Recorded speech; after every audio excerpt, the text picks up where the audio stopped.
कर रहे हो, आपका प्रोजेक्ट या फिर पेरेंट प्रोजेक्ट? इस आईओसी कंटेनर को एग्जीक्यूट कौन करता है? Parent project. Spring boat parent project है ना? आपका प्रोजेक्ट रन नहीं कर रहा, कौन एग्जीक्यूट कर रहा? Spring boot. Spring boot internally ऐसे कंटेनर को एग्जीक्यूट करता है, मींस रन करता है।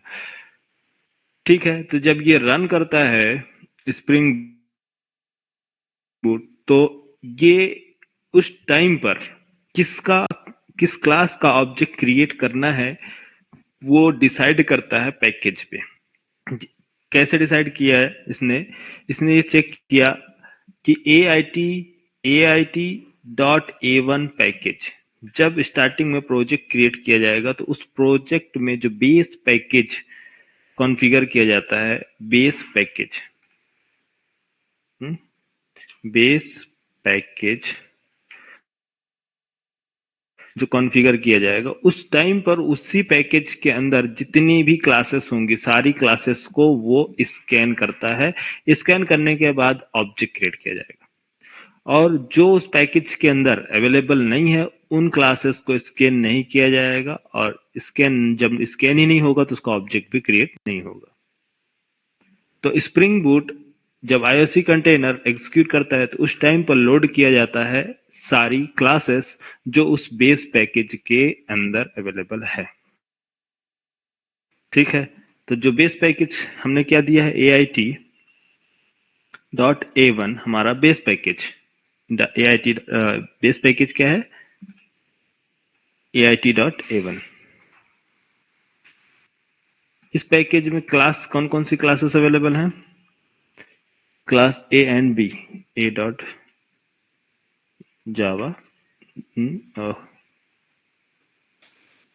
A.Java, B.Java।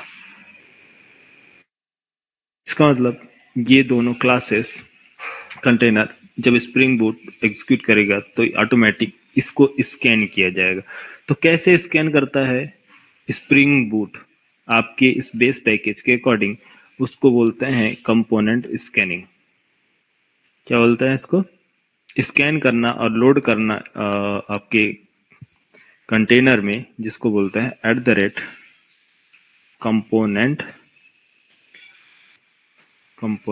स्कैन।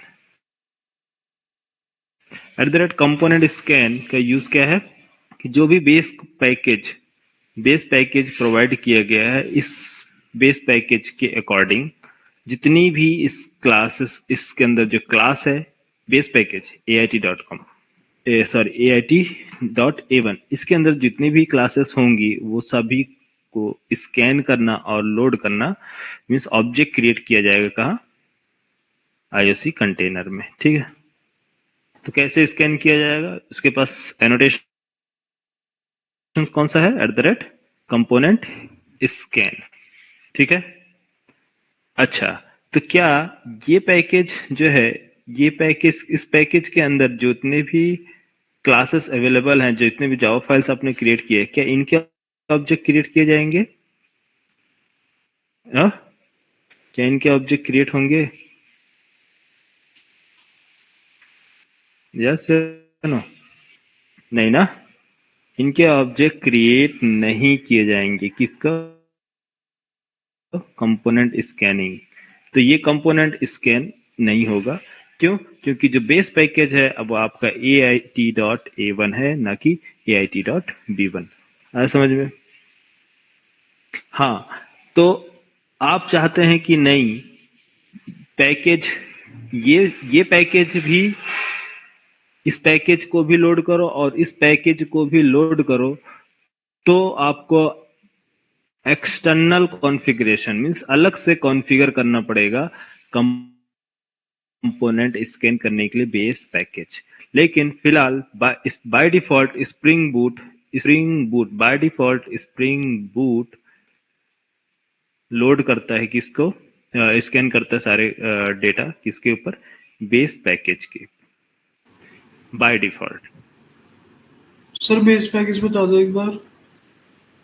हाँ, अभी बता रहे हैं बेस पैकेज क्या है, लेकिन अभी ये समझो कि बाय डिफॉल्ट जो बेस पैकेज हम कॉन्फ़िगर करेंगे उसके अंदर जितनी भी क्लासेस होंगी, जितनी भी जावा फाइल्स होंगी, वो सभी का ऑब्जेक्ट क्रिएट किया जाएगा और उसके बाहर, उस बेस पैकेज के बाहर होंगे, उनका ऑब्जेक्ट क्रिएट नहीं किया जाएगा। ठीक है, इतना समझ में आया? Default, by default spring boot, हाँ बाय डिफॉल्ट ये डिफॉल्ट फीचर है ना। स्प्रिंग बूट का डिफॉल्ट फीचर क्या है? Component scanning. कंपोनेंट स्कैन करता है बाय डिफॉल्ट बेस पैकेज पे, जो भी बेस पैकेज है उस बेस पैकेज के अंदर। तो इसके अंदर बेस पैकेज AIT.A1, क्या इसके अंदर सब पैकेज बनाएंगे वो क्लासेस लोड होंगी? यस। जो इसके अंदर सब पैकेजेस होंगी, पैकेज जैसे कि AIT.A1.A1.A2, ठीक है, A2, ये हो गए पैकेज, ये सब पैकेजेस। तो सब पैकेज भी लोड किए जाएंगे बाय डिफॉल्ट, सब पैकेज का कोई इशू नहीं है। लेकिन एक ऐसा पैकेज आप जो दे रहे हैं वो बेस पैकेज से मैच नहीं करता। मिस आपने दिया AIT.A1, लेकिन दूसरा पैकेज आपने बनाया, दूसरा पैकेज बनाया SIT.bean, ठीक, SIT.bean, और आप चाहते हैं या SIT.entity, SIT.entity base package name, तो क्या ये लोड करेगा? नहीं।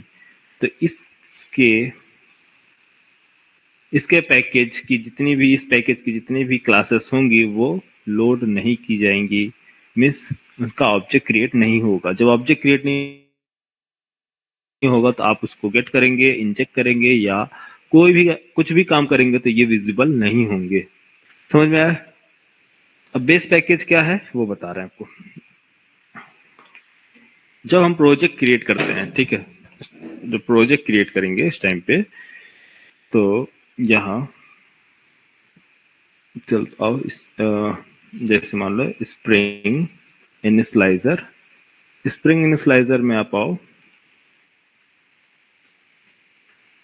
स्प्रिंग इनिशियलाइजर, तो project Maven project, Java language, Spring Boot 3.3.2 और पैकेज ग्रुप, कंपनी का नेम, ये है कंपनी का name, organization name.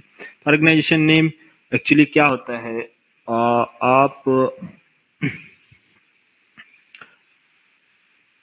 Organization name, group name आप कंपनी का भी दे सकते हैं या फिर प्रोजेक्ट देंगे, जैसे कि आपके पास मेजर प्रोजेक्ट नेम, अगर ग्रुप नेम में आप प्रोजेक्ट का नेम दे सकते हैं या फिर कंपनी का नेम। देखो दोनों में सीन क्या है, अलग अलग है। जैसे मैं एक देख लो, इसको भी बता देता हूँ 2 मिनट। जैसे क्या होता है कि जैसे ये कंपनी है आपका, है ना, इसको समझना है, कंपनी है तो कंपनी का नेम, कंपनी है मान लो AIT, प्रोजेक्ट हम क्रिएट करने जा रहे हैं, project name user student management, ठीक है, स्टूडेंट। सर जैसे सर मेटा कंपनी हो गई सर, उसके प्रोजेक्ट हो गए सर फेसबुक और इंस्टाग्राम व्हाट्सएप सर। जैसे सर मेटा कंपनी हो गई सर, उसके प्रोजेक्ट हो गए सर फेसबुक और व्हाट्सएप इंस्टाग्राम सर। हाँ बहुत सारे प्रोजेक्ट, ठीक है, बता रहे हैं, ठीक है, समझो। तो ग्रुप नेम और कभी कभी प्रोजेक्ट नेम और मॉड्यूल नेम कैसे हमको देना है, इसमें दोनों चीजें है पॉसिबल, मतलब अलग अलग सिनारियो के बेस पे। कोई जरूरी नहीं है कि ग्रुप नेम है तो कंपनी का नेम मैंडेटरी है, नहीं, वहां प्रोजेक्ट नेम भी दे सकते हैं। फिर प्रोजेक्ट नेम के बाद आर्टिफैक्ट, वो आप मॉड्यूल नेम दे सकते हैं, मल्टीपल मॉड्यूल्स वाइज आप क्रिएट कर सकते हैं। तो अलग अलग सिनारियो कंपनी के प्रोजेक्ट या प्लान, जैसा आपका प्रोजेक्ट डिजाइन किया गया उसके अकॉर्डिंग, है ना। तो आप, लेकिन जनरली लोग क्या करते हैं, ऑर्गेनाइजेशन नेम और प्रोजेक्ट नेम देते हैं, ठीक है। Project management, project management, project management service, sorry project management service बोलो, स्टूडेंट मैनेजमेंट सर्विस, कुछ भी। तो ये आपका ग्रुप नेम हो गया और ये आपका क्या हो गया, ग्रुप नेम, ग्रुप आईडी और ये artifact ID.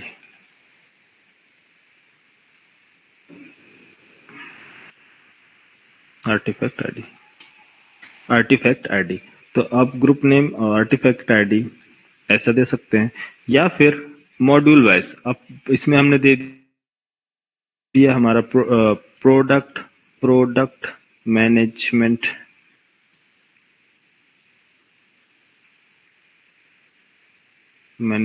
Service and artifact module wise हमने मल्टीपल मॉड्यूल बनाए। प्रोडक्ट का फर्स्ट मॉड्यूल है कैटेगरी मॉड्यूल, कैटेग मॉड्यूल, तो ये होगा आर्टिफैक्ट आईडी। और सेकंड है अब प्रोजेक्ट नेम आपका ये प्रोजेक्ट नेम है, प्रोजेक्ट नेम सेम रहेगा, लेकिन artifact ID multiple artifact ID एक से ज्यादा हम क्रिएट कर सकते हैं, जैसे कि कैटेगरी नेम और ये इस तरह से ऐसा भी आप कर सकते हो, या फिर ऑर्गेनाइजेशन नेम ले सकते हो, कोई इशू नहीं है, जो भी आपकी रिक्वायरमेंट है। ठीक है, तो जनरली क्या है, group ID means organization name और artifact ID means project name. ठीक है, क्लियर। तो यहाँ ग्रुप आईडी मीन्स यहाँ पास क्या होगा, organisation name org.ait, project name मैंने ले लिया, कौन सा यार, सैंपल प्रोजेक्ट। अभी सैंपल प्रोजेक्ट ले रहे हैं, एक्चुअली सिर्फ देखना है हम लोगों को। कंपोनेंट स्कैनिंग है ना, तो कंपोनेंट स्कैनिंग ले लेते हैं। चलो, sample component scanning, component scanning example. Component scanning example दिया, नेम सेम नेम, कोई दिक्कत नहीं, डिस्क्रिप्शन नो इशू।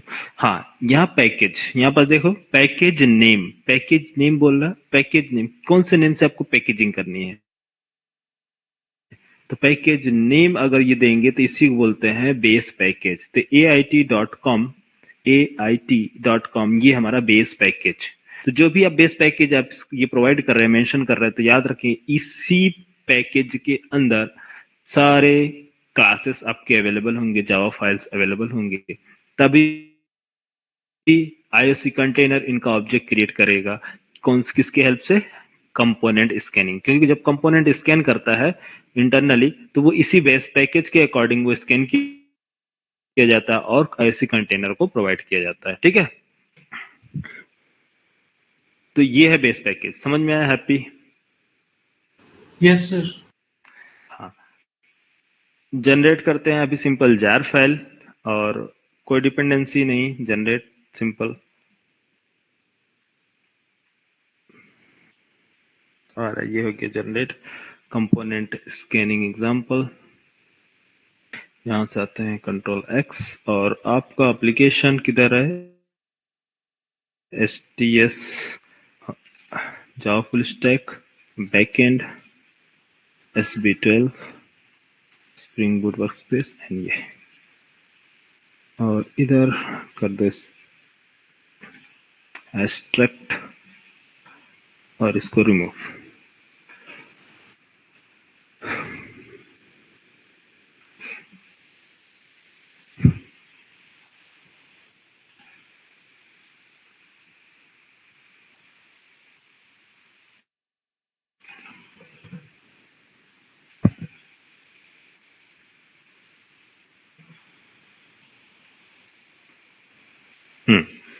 इंपोर्ट करेंगे, फाइल में जाएंगे, फाइल में इंपोर्ट किस टाइप का है आपका, Maven प्रोजेक्ट। ठीक, तो Maven प्रोजेक्ट चूज करेंगे सभी लोग, अगर नहीं मिलेगा तो सर्च भी कर सकते हैं Maven प्रोजेक्ट। तो यहाँ जनरल को मिलेगा Maven फोल्डर, इसके अंदर Maven existing Maven project means पहले से Maven प्रोजेक्ट क्रिएट है, आपको सिर्फ इंपोर्ट करना है। उस पर क्लिक कीजिए, नेक्स्ट ब्राउज कीजिए, उसकी डायरेक्टरी ये अवेलेबल है, ये अवेलेबल है, component scanning, select folder and click, pom.xml select कीजिए, नेक्स्ट एंड फिनिश। ये आपका प्रोजेक्ट लोड हो रहा, कंपोनेंट स्कैनिंग। जब ये लोड होगा तो यहाँ आपको देखने को मिलेगा एक क्लास। ये कौन सी क्लास है? Main class, main method, main class मिलेगा। और यहाँ एक एनोटेशन इस पैकेज के अंदर AIT.com पैकेज के अंदर एनोटेशंस, और उस एनोटेशन के अंदर ऑटोमेटिक काफी क्या बोलते हैं annotations internally @spring boot application, @spring boot application internally क्या किया है? ये एनोटेशन क्रिएट करने का सिंबल है @interface मिस एनोटेशन। कैसे एनोटेशन क्रिएट करते हैं? @interface annotation. तो कभी मैं आपको बता दूंगा कि एनोटेशंस, कस्टम एनोटेशंस कैसे बनाए जाते हैं या कैसे यूज करते हैं। हाँ, किसी दिन क्लास लेंगे तो उसमें बताएंगे, ठीक है। अभी जरूरत नहीं है आपको कस्टम एनोटेशन की, क्योंकि सारी चीजें प्री डिफाइंड है। तो यहां आपको समझो @annotation किसका एनोटेशन क्रिएट करना है? Spring Boot application. तो स्प्रिंग बूट एप्लीकेशन किसी भी क्लास पे अगर अप्लाई करता हूं मैं, तो क्या फीचर प्रोवाइड करेगा? वो क्लास की फीचर्स क्या होंगी? उस क्लास की फीचर ये होंगी टारगेट। टारगेट क्या है? Element type. ये इंटरनली सारी इनम्स है, टाइप्स है, fields, method, parameter, constructor, local variables, packages, type parameter, है ना। तो ये सब कुछ क्या करता है? इंटरनली मैनेज करता है ये क्लासेस। और रिटेंशन पॉलिसी, रन टाइम, जैसे कि ये जो क्लासेस है कब एग्जीक्यूट होंगी, जैसे कि कंपाइल टाइम और रन टाइम, दो चीज होती है ना रिटेंशन पॉलिसी। एक कंपाइल टाइम होता है, एक रन टाइम। तो रन टाइम जैसे आपको मालूम होगा कि कंपाइल टाइम में क्या प्रॉब्लम आती है। कंपाइल टाइम एक्सेप्शंस आते हैं, रन टाइम एक्सेप्शन आते हैं, चेक्ड एक्सेप्शन, अनचेक्ड एक्सेप्शन, है ना। तो रिटेंशन पॉलिसी क्या है? ये है रन टाइम। तो ये जो एनोटेशन है एग्जीक्यूट कब होगा? रन टाइम पे, ना कि कंपाइल टाइम पे। जब ये प्रोजेक्ट लोड किया जाएगा तो इसकी रिटेंशन पॉलिसी क्या है? Run time. तो ये रन टाइम पर ये एनोटेशन वर्क करेगा। कौन सा एनोटेशन? Spring Boot application. कब कब ये वर्क कब करेगा? जैसे ही प्रोजेक्ट मीन्स आपका प्रोग्राम या प्रोजेक्ट लोड किया जाएगा, उस टाइम पर जब मेन मेथड एग्जीक्यूट होगा, जैसे ही मेन मेथड एग्जीक्यूट होगा उस टाइम पर ये एनोटेशंस लोड करेगा वो सारी फीचर्स। क्या क्या फीचर्स लोड किया जाएगा इस क्लास में? इस क्लास के लिए क्या क्या चीज किया जाएगा? फिर ये डॉक्यूमेंटेड, इनहेरिटेड वगैरह इंटरनली है, सब चीजें करता है, इसको छोड़ दो। बस यहाँ पर ध्यान दो क्या है? Spring boot configuration, spring boot configuration. तो ये ऑटोमेटिक कॉन्फ़िगरेशन प्रोवाइड करता है। क्या? Spring boot configuration.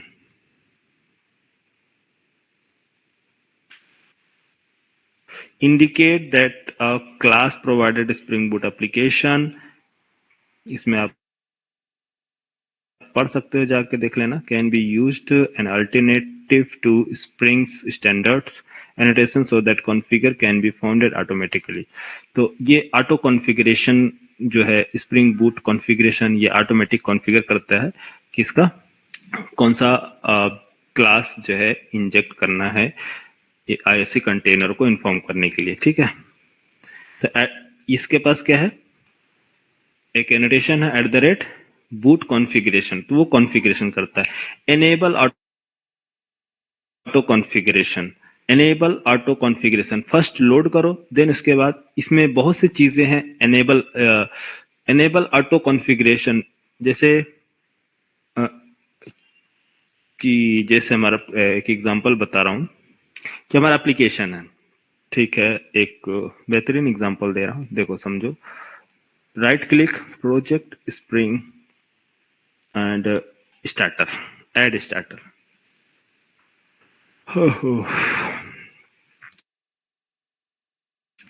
एनेबल, यहाँ पास क्या मीनिंग है? Enable auto configuration.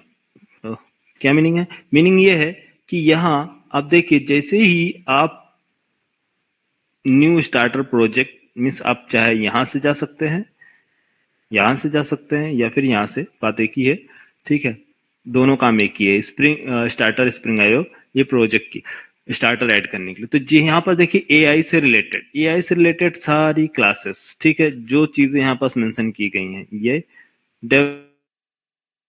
Developer tools, ये लैम्बॉक, स्प्रिंग, ये सारी चीजें, IO input, Spring batch validation, Java mail sender, ठीक, Microsoft Azure, messaging integration, RabbitMQ, Kafka, ये वेब सॉकेट्स हैं।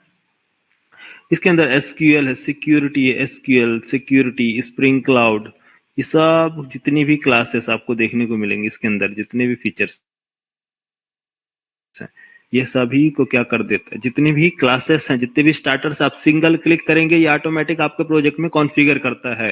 किसकी हेल्प से? @enable auto configuration। लेकिन जो इसमें नहीं है वो जो ये फीचर्स, जो इसमें जो फीचर्स प्रोवाइड नहीं किया गया, इसके बाहर का अगर आपको चीजें ऐड करना है तो आपको खुद से कॉन्फ़िगर करना पड़ेगा।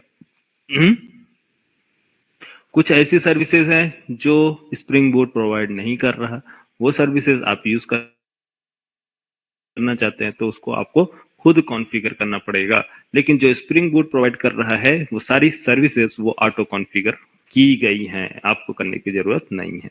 समझ में आया? Auto configuration, enable auto configuration, enable and disable दोनों काम कर सकते हैं, ठीक। तो चलो आगे धीरे धीरे समझ में आ जाएगा। फिर इसके बाद आता है next component scanning. Component scanning means कि आप उस सारे कंपोनेंट को स्कैन करो। तो कैसे स्कैन करो? स्कैन यहाँ एक्चुअली सारी चीजें यहाँ इंटरनली बाइंड है पूरा, है ना। तो एक्सक्लूड फिल्टर्स, ये है कंपोनेंट स्कैन क्लास। तो यहाँ देखो एलियास फॉर बेस पैकेज, तो डिफॉल्ट एक्चुअली इधर देखो alias name, alias for alias base package value के थ्रू आप कर सकते हैं, और एलियास। तो बेस पैकेज यहाँ आपको कंपोनेंट स्कैनिंग जो है आपको बाय डिफॉल्ट क्या प्रोवाइड करता है? Base package. तो बेस पैकेज डिफॉल्ट फीचर है ना। बेस पैकेज क्या है? डिफॉल्ट है। आप चाहें तो आप वैल्यूज और भी बेस पैकेज प्रोवाइड कर सकते हैं, means externally base package add कर सकते हैं जिसके अंदर कंपोनेंट स्कैनिंग के अंदर, ठीक। तो ये फिल्टर्स है, फिल्टर टाइप फिल्टर करता है, किस टाइप का कस्टम है, इसको क्लासेस है, ऑटो कॉन्फ़िगरेशन, ये सारी चीजें फीचर्स है। तो बट फिलहाल अभी आप ये समझिए कि यहाँ एट्रीब्यूट्स बेस पैकेज जो है ये क्या है? कंपोनेंट स्कैनिंग के लिए ही दिया गया है, ठीक। इंटरनली कंपोनेंट स्कैन, तो जो बाय डिफॉल्ट कंपोनेंट सेलेक्ट करता है डिफॉल्ट, वो कौन सा है? Base package AIT.com। AIT.com ये क्या है? बेस पैकेज, ठीक है। चलो मैं एक क्या काम करता हूं, एक पैकेज, एक क्लास क्रिएट करने जा रहा हूं, ठीक है।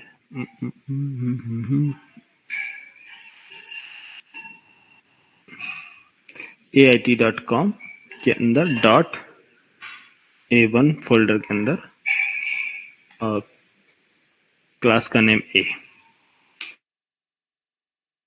ठीक है। एक पैकेज मैंने बनाया, क्लास का नेम A। दूसरा एक पैकेज मैंने क्रिएट किया, दूसरा क्लास, पैकेज का नेम क्या है? SIT.entity,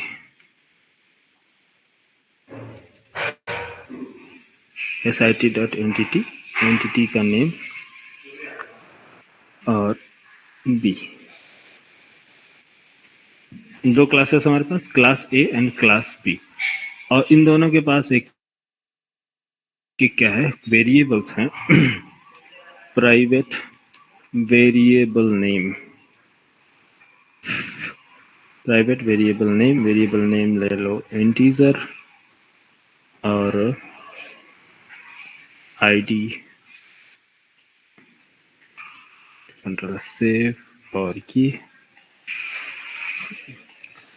और इसमें प्राइवेट इंटीजर आईडी, दोनों के पास क्या है, आईडी नाम का वेरिएबल है, एक किसके पास, एक के पास, एक बी के पास है, ठीक है। कंपोनेंट स्कैन, और मैं चाहता हूं कि इसका मुझे ऑब्जेक्ट मिले, किसका object, class a and class b का। तो इसका ऑब्जेक्ट कैसे क्रिएट होगा, कोई बताएगा? क्लास ए और क्लास बी का मुझे ऑब्जेक्ट क्रिएट करना है, तो कैसे ऑब्जेक्ट क्रिएट करेंगे इन दोनों का?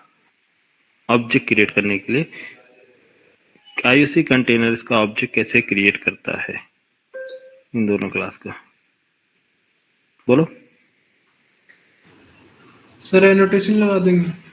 हाँ, कौन सा एनोटेशन? Component scan. हाँ, कंपोनेंट स्कैन नहीं, कंपोनेंट कंपोनेंट। कौन सा एनोटेशन? Eight component. कंपोनेंट का मतलब है कि ऑब्जेक्ट क्रिएट करो, बस सिंपल, एक सिंपल ऑब्जेक्ट क्रिएट करने की फीचर्स, और कुछ नहीं। तो दोनों क्लास में मैं कंपोनेंट यूज कर लूं, हाँ। तो इसका मतलब क्या है कि आईओसी कंटेनर को हमने एक क्लास प्रोवाइड किया, जो पोजो क्लास है, दूसरा कॉन्फ़िगरेशन, हाँ, यही है ना, जो एक्सएमएल कॉन्फ़िगरेशन कर रहे थे, बीन इंजेक्शन, तो ये हमने कर दिया। अब मैं जा रहा किसके पास, स्प्रिंग एप्लीकेशन। और स्प्रिंग एप्लीकेशन ये क्या है, ये आईसी कंटेनर है क्या? Spring application dot run method, इसको पास किया component scanning application dot class arcs, ये हमारा कंटेनर है, यस या नो, बोलो। ये कंटेनर है क्या हमारा? नहीं ना।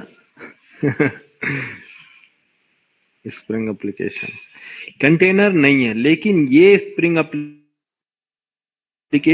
के पास, स्प्रिंग एप्लीकेशन एक क्लास है जिसके पास एक मेथड है, स्टैटिक मेथड, मेथड है कौन सा, रन मेथड। रन मेथड जब रन होता है तो ये काफी चीजें एनेबल करता है, कि काफी चीजें क्या करता है, इंटरनली क्रिएट करता है। क्या क्या चीजें क्रिएट करता है, किसको एनेबल करता है, वो चलो देखते हैं, ठीक है। थोड़ा सा 2 मिनट और लगेगा।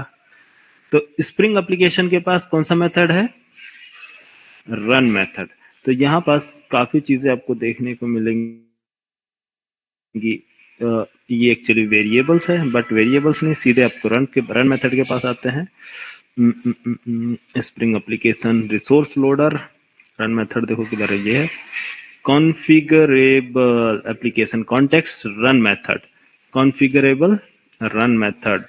अच्छा, यहाँ ट्राई ब्लॉक के अंदर, ट्राई ब्लॉक में जाओ तो आपको काफी चीजें ट्राई ब्लॉक के अंदर मिलेंगी। ये एक्चुअली क्या है, ये उनकी क्लासेस हैं, और यहाँ पास एग्जीक्यूशन।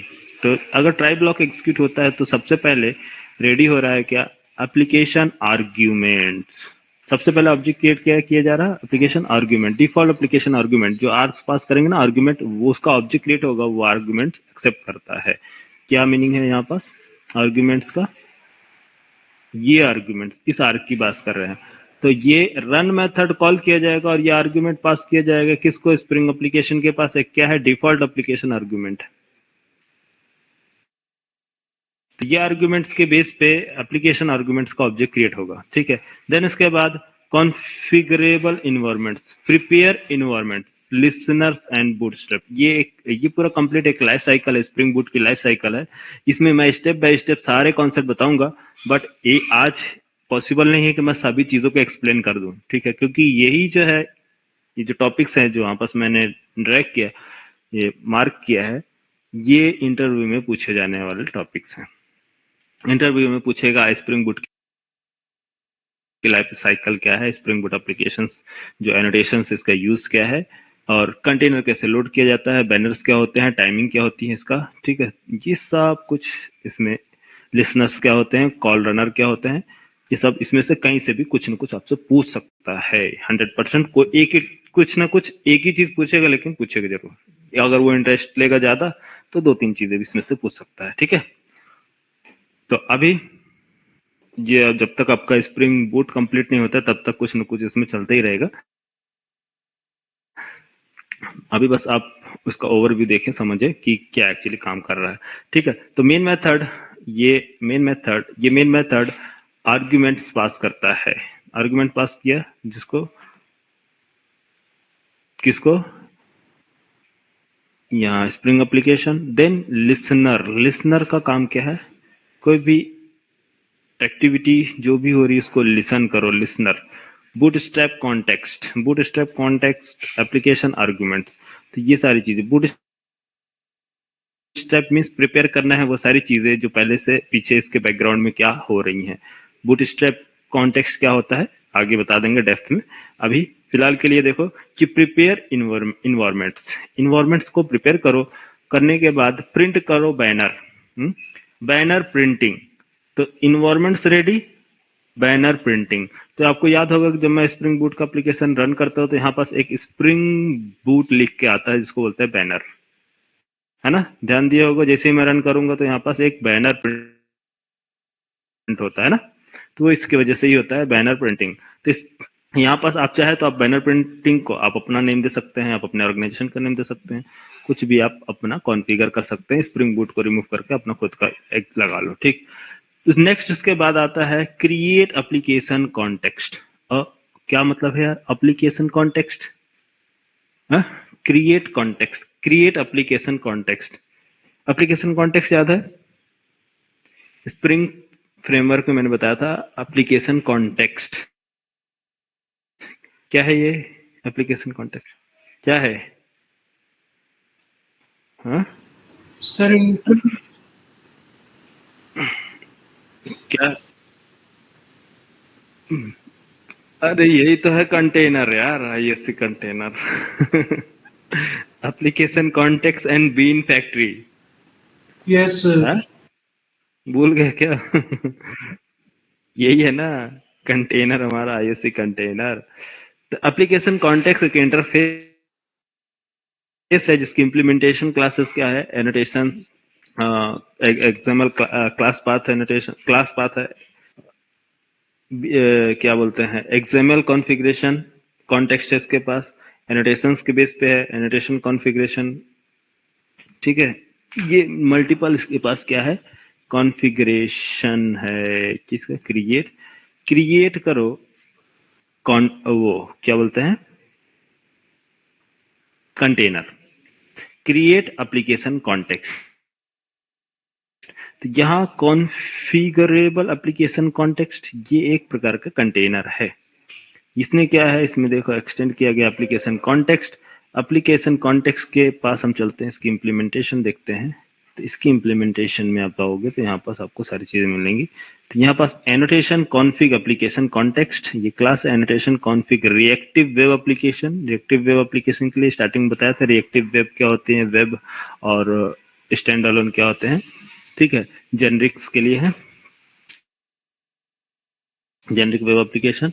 तो ये इस टाइप के मल्टीपल कितने सारे कंटेनर्स हैं यार, डिफरेंट टाइप के कंटेनर्स यहाँ आपको मिलेंगे। जेनरिक वेब एप्लीकेशन कॉन्टेक्स्ट है, तो देख रहे बहुत सारा है,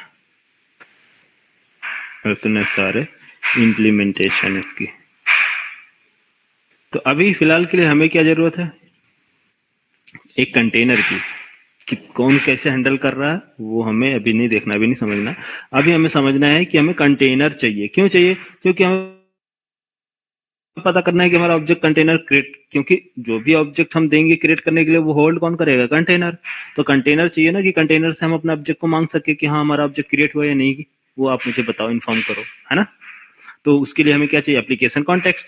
लेकिन एप्लीकेशन कॉन्टेक्स्ट जो कंटेनर है वो स्प्रिंग बूट इंटरनली हैंडल करता है, तो कैसे हम गेट करेंगे अपने कंटेनर से कैसे गेट करेंगे अपने ऑब्जेक्ट को, है ना। तो इसलिए यहाँ पास देखो कि क्रिएट एप्लीकेशन क्या है, क्रिएट एप्लीकेशन कॉन्टेक्स्ट, यहाँ ये create application context. Spring application जब रन होता है प्रोजेक्ट, तो रन करोगे प्रोजेक्ट, तो रन के अंदर एक इंटरनली रन मेथड है, और run spring application run method के अंदर नेक्स्ट जो लाइन है ये क्या काम करता है, कंटेनर को क्रिएट करता है। कंटेनर क्रिएट करने के बाद set application startup, application startup जो होगा वो सेट किया जाएगा। मीन्स इसकी क्या रिक्वायरमेंट है इस कंटेनर की, वो सारी चीजें कंटेनर को प्रोवाइड करो। मीन्स सेट एप्लीकेशन स्टार्टअप ये क्या करता है, कॉन्टेक्स्ट में सेट करता है, मीन्स कंटेनर को प्रोवाइड करता है इनपुट्स। तो इनपुट्स कैसे प्रोवाइड किया जाए, दिस डॉट एप्लीकेशन सेटअप। तो this dot application means current class के ऑब्जेक्ट के पास वो सारे सेटअप्स हैं, एप्लीकेशन सेटअप है, मैं आपको प्रोवाइड कर रहा हूँ। तो कॉन्टेक्स्ट को सारे सेटअप्स प्रोवाइड किए जाएंगे। उसके बाद वो प्रिपेयर करता है context, bootstrap, context, environment, listener, application, argument. ये सारी चीजें जितनी भी पहले इससे पहले ये प्रिपेयर हुई हैं, इन सभी को क्या करता है, क्या प्रिपेयर करता है कॉन्टेक्स्ट प्रिपेयर करने के बाद रिफ्रेश एंड आफ्टर रिफ्रेशिंग ये सारी चीजें परफॉर्म होता है। देन इसके बाद स्टार्टेड, देन उसके बाद container create, object start, printing banner, printing start, application prepare, application run. ये सारी चीजें स्टेप बाय स्टेप फटाफट कंप्लीट होने लगता है। फिर उसके बाद लिसनर लिसन करता है, टेक टाइम टू स्टार्टेड, कितना टाइम लगा है स्टार्टअप में, कितना टाइम लगा है, वो सारी चीजों की इंफॉर्मेशन इंटरनली आपके सिस्टम से, और इसके प्रोग्राम को एग्जीक्यूट होने में कितना टाइम लगा वो सब की इंफॉर्मेशन लेता है। और कॉन्टेक्स्ट मीन्स कॉन्टेक्स्ट कंटेनर, ये कंटेनर प्लस टाइम ये आपको लिसनर रिटर्न करता है, जिसमें कॉल रनर्स, उसके बाद रिटर्न करने के बाद कंटेनर रिटर्न करेगा और कंटेनर प्रिपेयर करेगा, ठीक है। फिर कॉल रनर्स को कॉल किया जाएगा, और इस कॉल रनर्स क्या होते हैं अभी बता रहे हैं आपको। एप्लीकेशन आर्गुमेंट्स, तो रनर जो कमांड लाइन रनर है, मीन्स जब मेन मेथड आपके एग्जीक्यूट होगा उसके तुरंत बाद एग्जीक्यूट होते हैं रनर। क्या होते हैं रनर, अभी एक आज की क्लास को छोड़ के कल की क्लास में रनर मिलेगा, आपको देखने को मिलेगा रनर का यूज क्या है। तो रनर एग्जीक्यूट होता है लास्ट में। तो रनर क्या एग्जीक्यूट होगा, सबसे पहले एग्जीक्यूट होगा, मान लो ये सारी चीजें, बैनर प्रिंटिंग के बाद कंटेनर रेडी होने के बाद आपका टाइम सेटअप, कितना टाइम लगा, उसके बाद कॉल किया जाएगा रनर्स एप्लीकेशन आर्गुमेंट। तो उनको जो भी आर्गुमेंट दिया जाएगा उसके बेस पे वो क्या करते हैं, एग्जीक्यूट करेंगे आपके लॉजिक को, कि रन टाइम पे क्या आपको आर्गुमेंट प्रोवाइड किए जा रहे हैं, ठीक है। तो सिंपल, आपको कुछ भी नहीं समझना है, सिर्फ ये समझना है कि जो कंटेनर है वो क्रिएट कौन कर रहा है, स्प्रिंग बूट इंटरनली। इतना याद रहेगा, क्लियर? Yes sir. हाँ, वो मैंने इसलिए अभी बताया, आज फर्स्ट टाइम है इसलिए बताया हूँ, फिर कल थोड़ा और डेप्थ में बताऊंगा, इसलिए डेली थोड़ा बताऊंगा, तो आपको पूरा इसके बारे में आपको फ्लो समझ में आ जाएगा। आप सोचोगे कि एक दिन में सारी चीजें समझ में आ जाए, सब चीजें याद हो जाए, तो पॉसिबल नहीं है, क्योंकि अभी आप जब तक प्रैक्टिकली नहीं देखोगे तब तक आप विजुअलाइज नहीं कर पाओगे, ठीक है।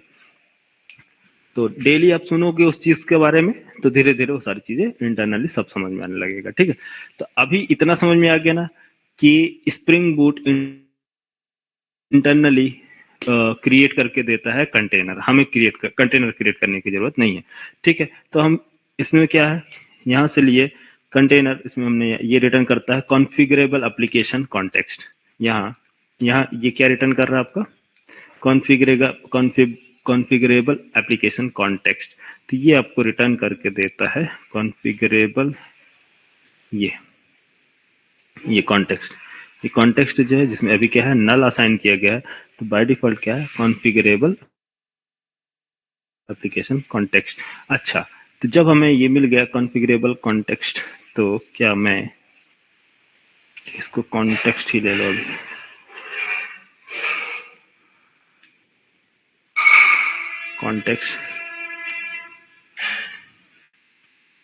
कॉन्टेक्स्ट डॉट, इसके पास है हमारे पास गेट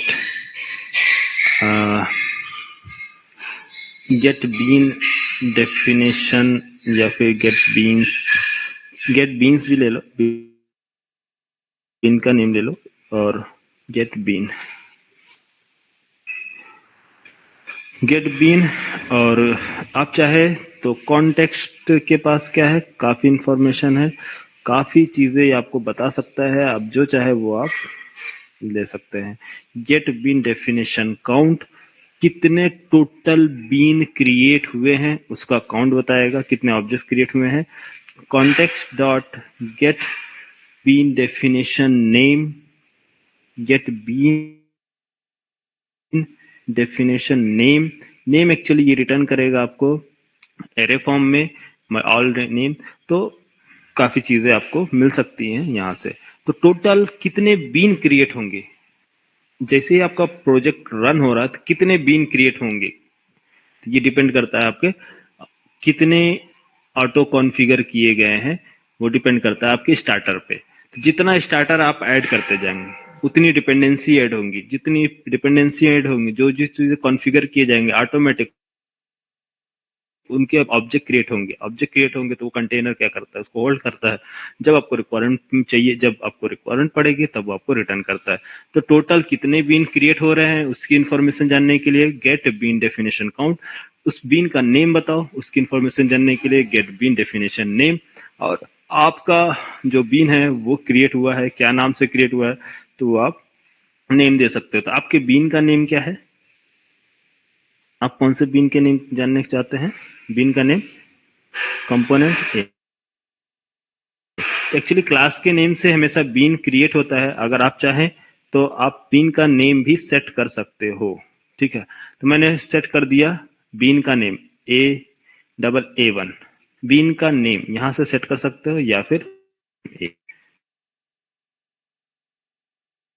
फिलहाल अब इसको रिमूव कर दे, मैं क्लास का नेम ही प्रोवाइड करता हूं, दोनों से देख लेंगे, ठीक। और क्लास का नेम कहाँ चला गया,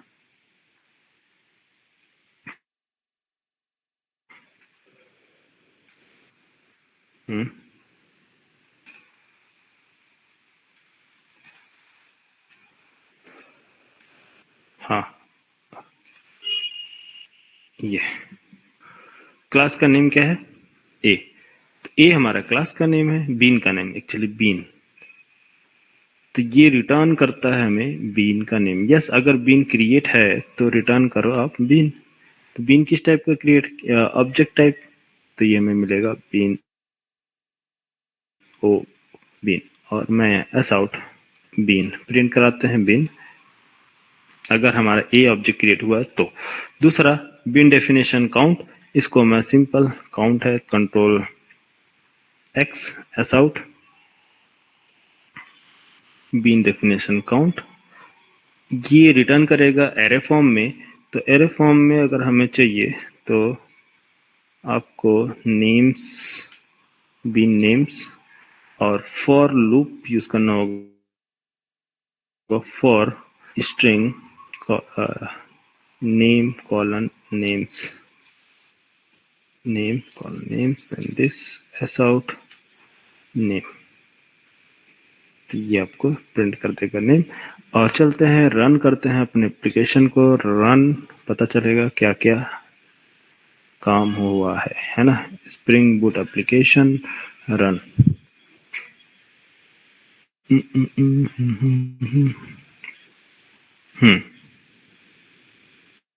no bean named, class A का name no bean named available,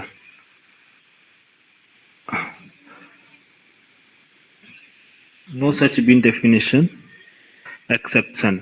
क्यों बीन डेफिनेशन एक्सेप्शन क्यों है यहाँ पास?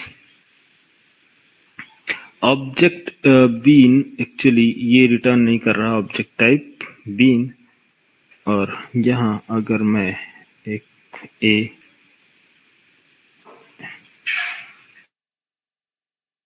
A1 और यहाँ टाइप कास्ट करते हैं क्लास ए,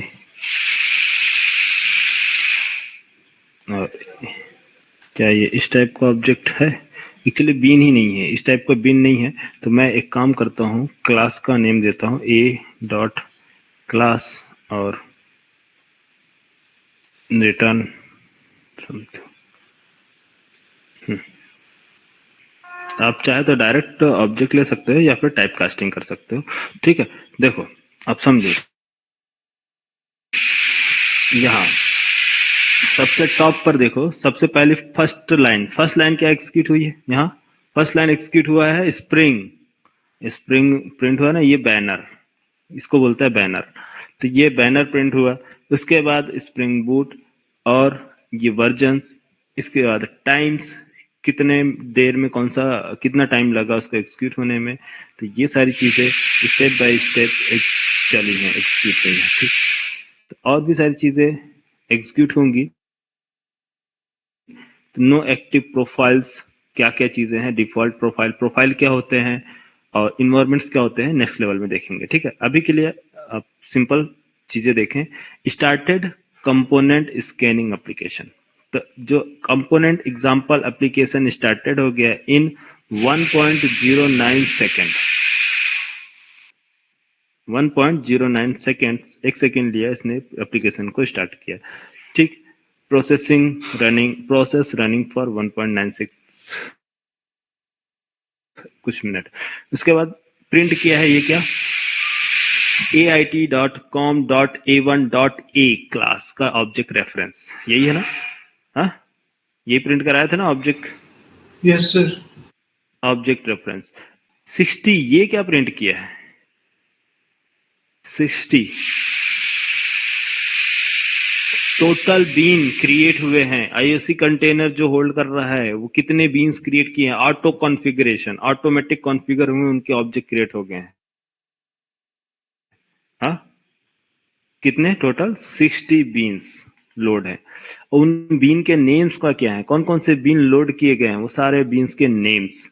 ठीक है, उसमें से एक बीन हमारा भी है, क्लास ए, है ना, ए।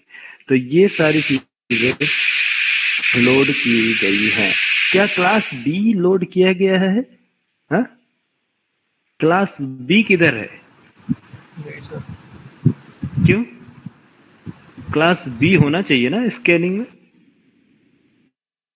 इसका मतलब कि कंपोनेंट जब, हाँ, बेस पैकेज इसका अलग है। जब हम लोड कर रहे थे, जब हम कंटेनर सारे सारे जितने भी जावा फाइल्स हैं इनको स्कैन करके ऑब्जेक्ट क्रिएट कर रहा था, उस टाइम पर ये ऑब्जेक्ट पैकेज से बाहर था, क्लास बी, जिसकी वजह से ये स्कैनिंग में नहीं आया और इसका ऑब्जेक्ट क्रिएट नहीं हुआ। तो समझ में आया कंपोनेंट स्कैनिंग क्या है? कंपोनेंट स्कैनिंग क्या करता है? बाय डिफॉल्ट पैकेज एंड उसके सब पैकेजेस को स्कैन करता है और उसके बीन्स को लोड किया जाएगा। ठीक है, और उसको ऑटो प्रोवाइड किया, ऑटो कॉन्फ़िगरेशन, सब चीजें कॉन्फ़िगर किया जाएगा और बीन्स क्रिएट किया जाएगा। तो किसके बेस पे?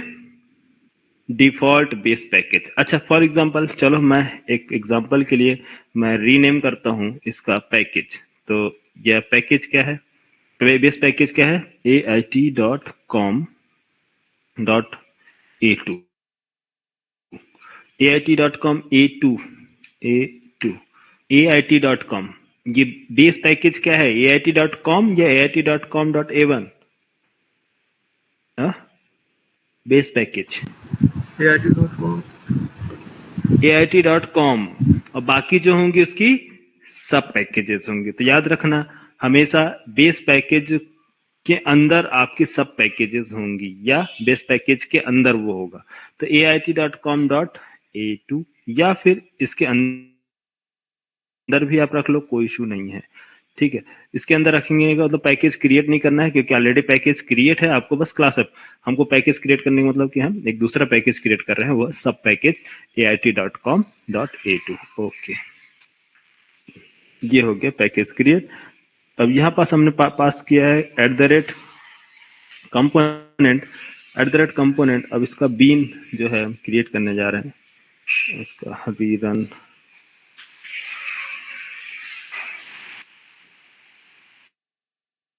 हाँ, ए और बी क्रिएट हुआ ऑब्जेक्ट, अरे ऑब्जेक्ट क्रिएट हुआ ए और बी, यस।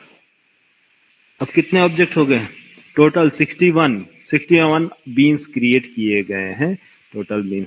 अच्छा, यहाँ पास आप चाहे तो अपना बीन का नेम सेट कर सकते हैं, यस। बीन का नेम यहाँ पास लिख दिए जाएगा B1 BB1 बीन 1, और यहाँ AA1, सिंपल रन। अब ये बीन का नेम चेंज BB1 AA1, आए समझ में? अब आपको बीन चेक करना है कि हमारा बीन क्या है, इसका नेम क्या है। तो कैसे पता चलेगा मेरा बीन का नेम क्या है? ये है आपका बीन का नेम। तो यहाँ ये है, ये कस्टम बीन का नेम। अगर आप कस्टम नहीं देते हैं तो बाय डिफॉल्ट ये सेलेक्ट करेगा। और अगर ये नहीं होगा, अगर आपको चाहिए क्लास का नेम नहीं चाहिए, आपको खुद आप बीन नेम डिक्लेयर करना है, तो बीन नेम अलग से डिक्लेयर कर सकते हैं। समझ में आया आज की क्लास इतना? कंपोनेंट स्कैनिंग, चलो स्क्रीनशॉट ले लो, इतना प्रैक्टिस करो। कल प्रॉपर्टीज फाइल बताएंगे, और प्रॉपर्टीज फाइल और स्टैंडर्ड की कैसे हमको property file, YML file, environments, profiles and command line runners चलेंगे। इसके बाद रनर्स क्या होते हैं, रनर्स के बारे में बताएंगे। बेसिक चीजें पहले क्लियर कर लेते हैं, फिर उसके बाद आगे देखेंगे। तो यह है वन टाइम प्रैक्टिस के लिए, ज्यादा कुछ लेंदी नहीं है, बट प्रैक्टिस आप लोग अभी से स्टार्ट करेंगे तो ज्यादा सही रहेगा आप लोगों के लिए। चीजें आपको स्क्रैच से सारी चीजें समझ में आएंगी, ठीक है? तो शुभम, क्लियर हो रहा तुमको कुछ? Shubham, yes sir. कुछ क्लियर हुआ तुमको? यस सर, थोड़ा फर्क क्लियर हो। हाँ देखो, कुछ भी टेंशन लेने जरूरत नहीं है, एकदम स्क्रैच से मैंने स्टार्ट किया। अभी से आप ये जो चीजें मैं नोट डाउन करा रहा हूँ उसको आप अच्छे से प्रैक्टिस करो, और कोई भी इशू हो रहा है, कोई भी प्रॉब्लम आ रही है तो आप पूछ सकते हो, यस ठीक सर, है? Thank you. हाँ, ये ले लो, इसका स्क्रीनशॉट लो और रन करना सभी लोग प्रोजेक्ट, ये लो। हम्म हम्म हम्म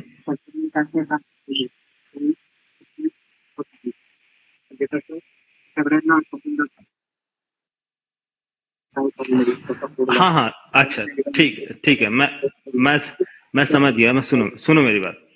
देखो सभी लोग ध्यान दे दो, अगर कोई प्रॉब्लम हो तो। बाकी मैं अभी आगे बताऊंगा, लेकिन अभी फिर भी ध्यान दे दो। माइक ऑफ करो, किसका ऑन है?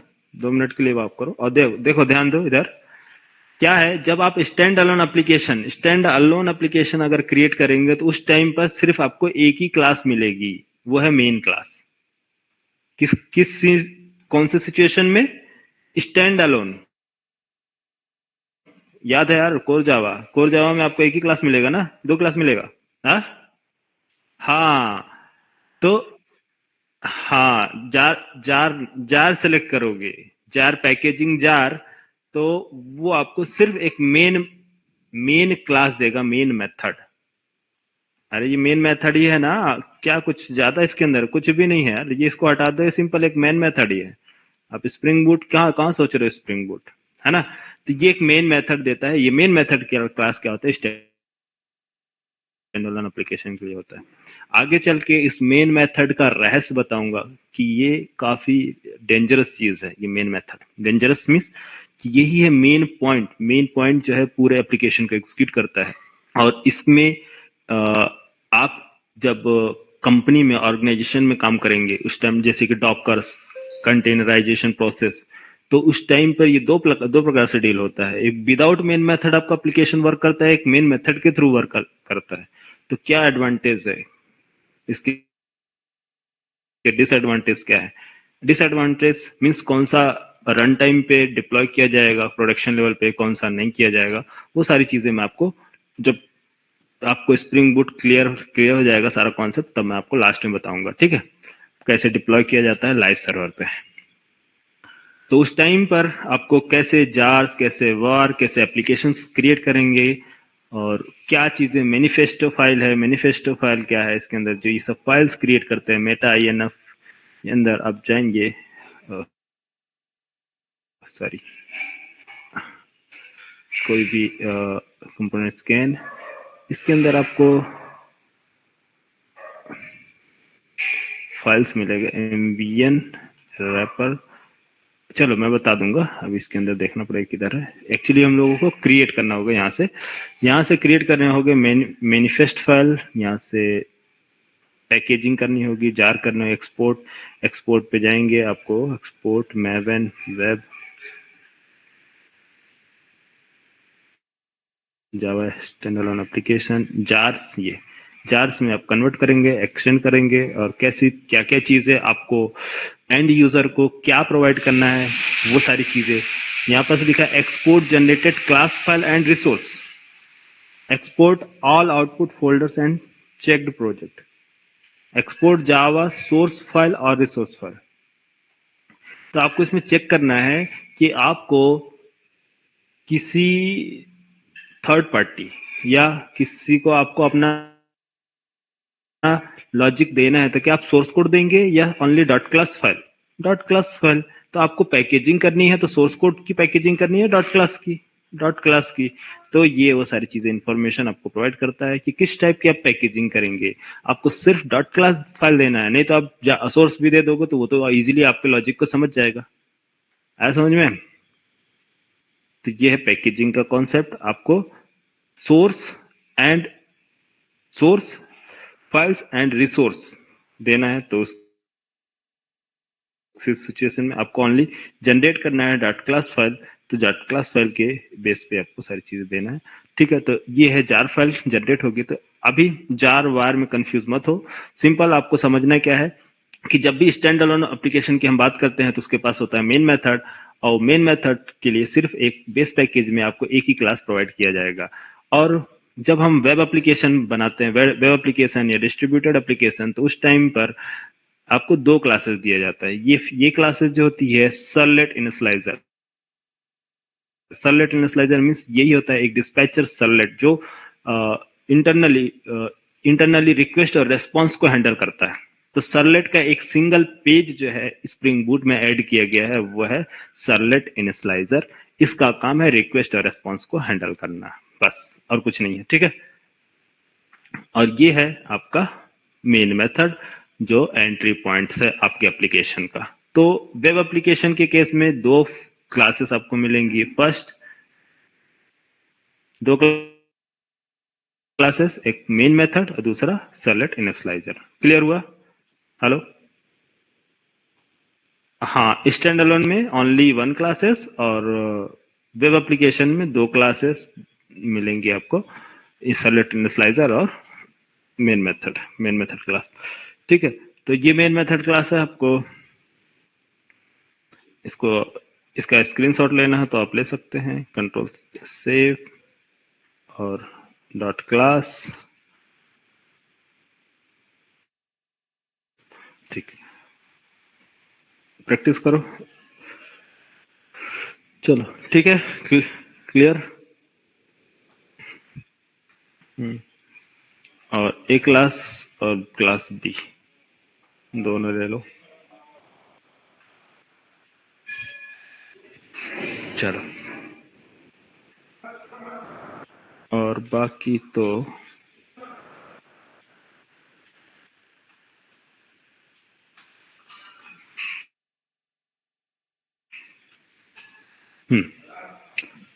ठीक है, चलो मिलते हैं कल। Okay, good night. Good night sir. Okay, good night.